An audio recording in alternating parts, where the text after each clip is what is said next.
মহররম মাস এলেই পুরান ঢাকার ঐতিহাসিক হোসনি দালান থেকে ভেসে আসে ইয়া হোসেন ধ্বনি।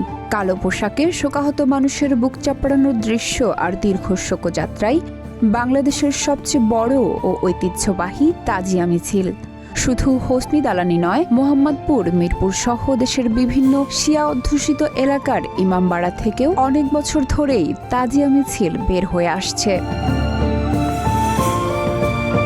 এই তাজিয়া মিছিল কি, কেনই বা এই মিছিল, তাজিয়া শব্দের অর্থই বা কি, ঢাকায় কিভাবে এলো এই তাজিয়া মিছিল?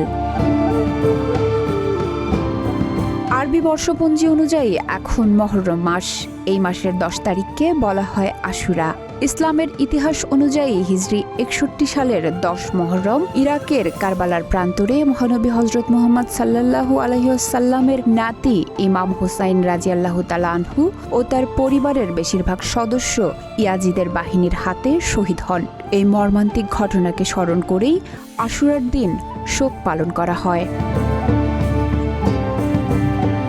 বিশ্বজুড়ে সুন্নি ও শিয়া মুসলমানরা আশুরা ভিন্ন ভিন্নভাবে পালন করেন। সুন্নিরা সাধারণত নফল রোজা রাখেন, অন্যদিকে শিয়া সম্প্রদায় কারবালার শোককে কেন্দ্র করে বিভিন্ন কর্মসূচি পালন করেন। এর অন্যতম হল তাজিয়া মিছিল। তাজিয়া শব্দটি এসেছে আরবি ভাষা থেকে। এর অর্থ শোক বা সমবেদনা প্রকাশ। আমেরিকান শিক্ষাবিদ, ধর্মতাত্ত্বিক ও লেখক জন নরম্যান হলিস্টার তার দ্য শিয়া অব ইন্ডিয়া নামের বইতে লিখেছেন, মহররমের অন্যতম প্রধান অনুষঙ্গ হল তাজিয়া। শব্দটি মূলত সহানুভূতি, সান্ত্বনা ও শোক প্রকাশের অর্থ বহন করে। এটি ইমাম হোসেনের শোকগাথা স্মরণের সঙ্গে ওতপ্রোতভাবে যুক্ত। বাংলাপিডিয়া বলছে, কারবালার যুদ্ধে শহীদ ইমাম হোসেনের সমাধির প্রতিকৃতিকে বলা হয় তাজিয়া। সাধারণ অর্থে এটি শোক প্রকাশের প্রতীক, তবে বিশেষ অর্থে শিয়া সম্প্রদায়ের মধ্যে শোকের আবেগ জাগ্রত করার জন্য যে অনুষ্ঠান পালন করা হয় সেটি তাজিয়া নামে পরিচিত।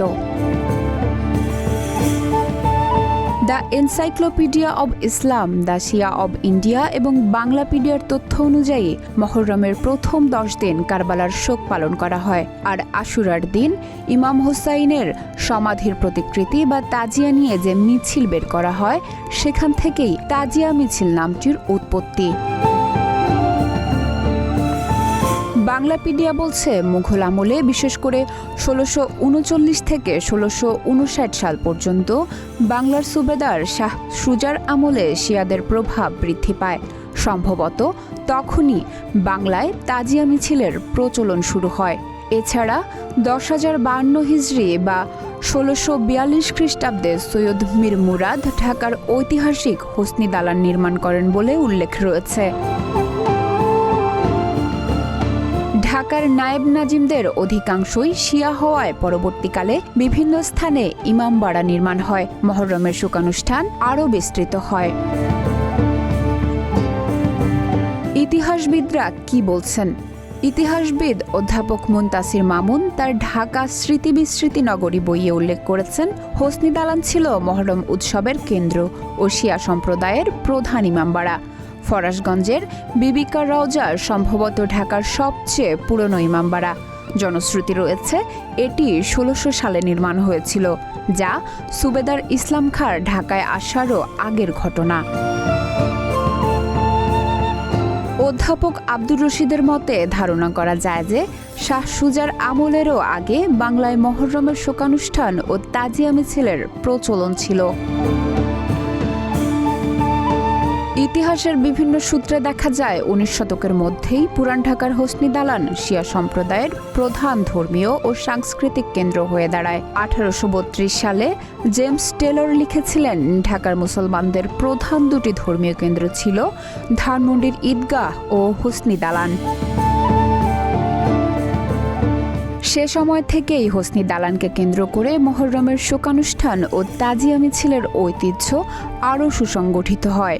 এটি আজও পুরান ঢাকার অন্যতম গুরুত্বপূর্ণ ধর্মীয় ও সাংস্কৃতিক অনুষঙ্গে পরিণত হয়েছে। ডেস্ক রিপোর্ট, প্রতিদিনের বাংলাদেশ।